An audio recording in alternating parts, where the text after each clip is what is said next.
Okay, final గా sir conclude చేద్దాము. Final గా చాలా టైం తీసుకున్నాను మీది. YSR Congress party social media గత కొన్ని సంవత్సరాలుగా మిమ్మల్ని టార్గెట్ చేస్తూ ఉంది.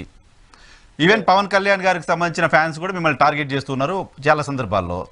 ఇప్పుడు 2 రోజులుగా తెలుగుదేశం పార్టీ సోషల్ మీడియా కూడా మిమ్మల్ని టార్గెట్ చేయబోతుంది. ముగ్గురికి జడ శ్రవణ్ కుమార్ గారు జై భీమ్ భారత్ పార్టీ అధ్యక్షుడు చాలా పెద్ద టార్గెట్ అవ్వబోతున్నారు. ఎలా ఎదుర్కోబోతున్నారు వీళ్ళని? ఇప్పుడు తప్పు చేస్తే ఎదుర్కోవటానికి భయపడాలి సార్. నేను ప్రజల కోసం, నిజం కోసం, ప్రజల భవిష్యత్తు కోసం తెలంగాణ నుంచి, మిగతా రాష్ట్రాల నుంచి, ఆంధ్రప్రదేశ్ రాష్ట్ర ప్రజల వీళ్ళని నవ్వుకునేటువంటి స్థాయిలో నుంచి, ఆంధ్రప్రదేశ్ రాష్ట్ర ప్రజలకి కరెంట్ ఉండదు, నీళ్లు ఉండదు, రోడ్లు ఉండదు, నిధులు ఉండదు, నియామకాలు ఉండవని ఆంధ్రప్రదేశ్ రాష్ట్ర ప్రజల గురించి పక్క రాష్ట్ర ప్రజలు హీనాతిహీనంగా మాట్లాడుకునే స్థాయి నుంచి నేను ఆంధ్రప్రదేశ్ రాష్ట్ర పౌరుణ్ణి అని గర్వంగా చెప్పుకోవటానికి, నా రాష్ట్ర ప్రజలకి మిగతా రాష్ట్రంలో గౌరవం తీసుకొచ్చుకునే రాజకీయాలు చేయాలనేది నా కోరిక.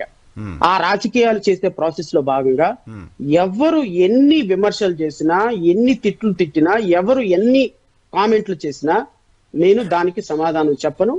నా లక్ష్య సాధనలోనో, నా కార్య సాధనలోనో ఆ కామెంట్స్, ఆ అటాక్ నన్ను ఏ విధంగానూ కదిలించలేదు.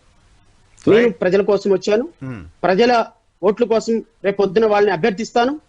ఆల్టర్నేటివ్ రాజకీయాలు, వైసీపీ దంతే తెలుగుదేశం, తెలుగుదేశం దంతే వైసీపీ, వీళ్ళిద్దరూ కాదు అంటే పవన్ కళ్యాణ్, వీళ్ళు కాదు.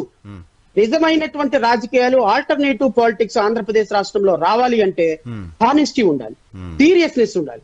ఒక మాట మాట్లాడితే సంవత్సరం తర్వాత కూడా గొంతు కోసుకొని రాజకీయాల్లో వదిలేయాలి తప్ప ఆ మాట కోసం నిలబడే హానెస్టీ పాలిటిక్స్ రావాలి అనే దానికోసం నేను ఉంటాను. ఏ రాజకీయ పార్టీ అటాక్లు నన్ను చెల్లింప చేయలేవు.